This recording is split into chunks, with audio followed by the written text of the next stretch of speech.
ఎంత బాగుందో, ఈ 1 గంట అయిందా అని కూడా మాకు తెలియకుండానే వాక్యం అయిపోయింది కదా.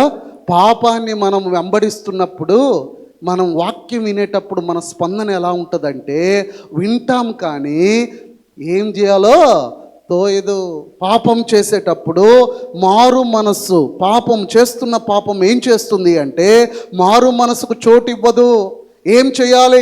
దేవుడి వాక్యం మనకు వచ్చినప్పుడు, దేవుని వాక్యం మనల్ని ఖండించినప్పుడు ఆ ఖండించిన దాన్ని పట్టించుకోవాలి. ఇదిగో దేవుడు దిద్దినప్పుడు సరిదిద్దుకోవాలి. ఈ మాట నీ నోట రాకూడదంటే ఆ మాట నా నోట రాకూడదు. నువ్వు అక్కడ ఉండకూడదంటే నువ్వు అక్కడ ఉండకూడదు. ఇది నువ్వు తినకూడదంటే ఇది నువ్వు తినకూడదు. ఇది నువ్వు తాగకూడదంటే ఇది నువ్వు తాగకూడదు. నువ్వు అక్కడ నిలవకూడదంటే అక్కడ నిలవకూడదు. దేవుని వాక్యము నన్ను గద్దిస్తుంది, దేవుని వాక్యము నన్ను సరిదిద్దుతుంది, దేవుని వాక్యము నన్ను ఖండిస్తుంది, దేవుని వాక్యము నన్ను హెచ్చరిస్తుంది.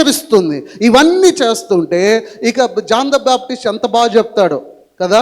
మాకైనా కొంచెము అయ్యో ఈ వాక్యం కొంచెం గట్టిగా చెప్తే వాళ్ళు ఏమనుకుంటారు, ఈ అంకులు అనుకుంటాడు, ఆ అంకులు అనుకుంటాడు అన్న భయం నేటి పాస్టర్లకు మాకైతే ఉంటుందేమో, కానీ జాన్ ద బాప్టిస్ట్కి ఆ భయం ఏమీ లే. ఉన్నది ఉన్నట్టు సర్ప సంతానమా అని ఆయన భయంకరమైన మాటలతో దేవుని వాక్యాన్ని బోధించేవాడు. ఎంతగా బోధిస్తున్నప్పుడు ఇతడు విన్నప్పుడల్లా ఏం చేసేవాడు?